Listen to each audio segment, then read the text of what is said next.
Hello à tous et tous, bienvenue sur Kinedy. Voici un extrait de l'épisode enregistré avec Peter O'Sullivan sur la TFC, la thérapie fonctionnelle cognitive. Dans cet extrait, Peter va nous parler de la définition de ce que c'est que la TFC, de sa place dans le traitement envers nos patients et de sa place vis-à-vis des autres traitements comme la thérapie manuelle et la prescription d'exercices, notamment par rapport à la douleur chronique. Peter nous explique très bien ce que c'est, comment il procède, et si vous voulez écouter l'épisode en entier, il est disponible sur toutes les plateformes d'écoute, en version originale en anglais, mais aussi en version traduite en français. Aussi, n'hésitez pas à liker l'épisode, à vous abonner si ce n'est pas déjà fait, et à le partager autour de vous. Si nous réfléchissons à ce que nous savons sur le mal de dos chronique, nous savons qu'il s'agit d'une maladie très courante. C'est la première cause d'invalidité dans le monde, tout problème de santé confondu. Nous savons que ce que vous voyez dans un scanner, un examen d'imagerie, ne prédit pas ce que vous ressentez ou ne prédit pas le degré d'invalidité dont vous souffrez. Ce n'est donc pas seulement une question de structure. Nous savons que 25 à 30% des personnes souffrant de douleurs de dos aiguës développeront un problème chronique. Nous savons que les acteurs prédictifs de l'apparition d'un problème chronique chez ces personnes sont liés à des pensées souvent catastrophiques de type « j'ai un terrible problème, ça ne va jamais s'améliorer, je suis vraiment endommagé, je dois passer un examen d'imagerie, etc. » Cela peut créer de la détresse et de la peur chez la personne. Si la personne devient angoissée, effrayée, elle devient aussi surprotectrice et commence à éviter les activités et les mouvements de la vie quotidienne. Cela crée un cercle vicieux de douleur et d'incapacité. Il existe des preuves très solides sur le sujet. Par conséquent, si les moteurs du handicap sont liés à la façon dont les gens pensent et à leurs émotions face à la douleur et à leur incapacité, nous avons besoin d'interventions qui ciblent explicitement ces éléments.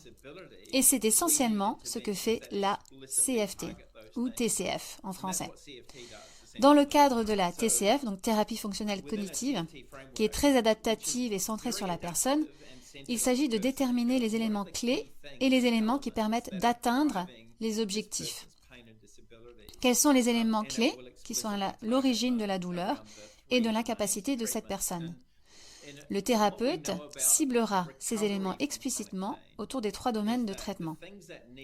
Ce que nous savons de la guérison de la douleur chronique, c'est que ce qui doit changer, c'est la façon de penser de la personne. Ainsi, si on réduit l'idée de catastrophisation de la douleur, si on réduit la peur, si on améliore l'auto-efficacité face à la douleur, on améliorera la santé du patient. Et ce sont les éléments que nous avons explicitement ciblés dans le traitement. Donc je demanderai à un thérapeute dont le traitement de la douleur chronique repose principalement sur la thérapie manuelle et les exercices, s'il cible aussi explicitement les pensées, les émotions, les comportements de ses patients dans ses traitements. Si ce n'est pas le cas, le patient risque de ne pas aller mieux. Il ne s'agit donc pas de dire quel traitement est supérieur à un autre, mais plutôt s'il fonctionne vraiment bien. Que savons-nous sur les causes d'un problème et que savons-nous sur ce qui doit changer pour qu'une personne aille mieux? Et quel est le meilleur moyen d'y parvenir?